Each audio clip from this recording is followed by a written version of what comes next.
নমস্কার, আপনারা দেখছেন ট্রাভো নিউজ, শুধু খুশির খবর, ভালো খবর, যা কিছু বাঙালির।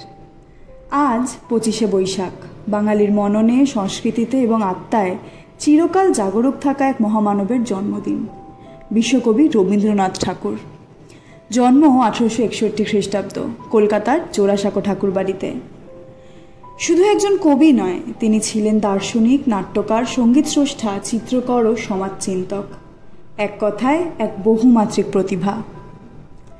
রবীন্দ্রনাথের লেখনীতে বাঙালি খুঁজে পেয়েছে প্রেম, প্রকৃতি, মানবতা এবং আত্মোপলব্ধির গভীরতম সুর।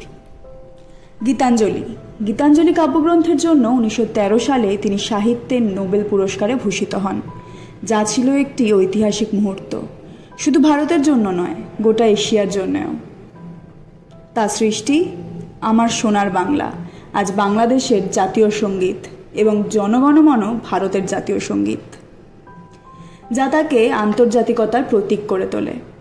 নাটক, উপন্যাস, ছোট গল্প, গান মিলিয়ে তার রচনাবলী আজও বাংলা ভাষার শ্রেষ্ঠ সম্পদগুলির অন্যতম। শান্তিনিকেতনে তিনি প্রতিষ্ঠা করেন বিশ্বভারতী বিশ্ববিদ্যালয়, যেখানে জ্ঞান ও সৃজনশীলতা একত্রে মিলেছে। তার শিক্ষা ভাবনা ছিল প্রথাগত কাঠামোর বাইরে, প্রকৃতির সঙ্গে সংলগ্ন এক মানবিক পাঠদান প্রক্রিয়ার ওপর ভিত্তি করে গড়ে ওঠা। আজও বাঙালির যে কোনো আবেগ ঘন মুহূর্তে রবীন্দ্রসঙ্গীত অপরিহার্য। মৃত্যুর শোক থেকে প্রেমের উন্মাদনা, রাষ্ট্রীয় গর্ব থেকে নিসর্গপ্রীতি, প্রতিটি অনুভবে তার সৃষ্টির ছোঁয়া। রবীন্দ্রনাথ ঠাকুর এক ব্যক্তি নন, তিনি এক যুগে, এক দর্শন, এক চিরন্তন অনুপ্রেরণা। তার জন্মদিন বাঙালির সংস্কৃতিকে নতুন করে স্মরণ করার দিন, শ্রদ্ধার সঙ্গে তাকে প্রণাম জানানো দিন।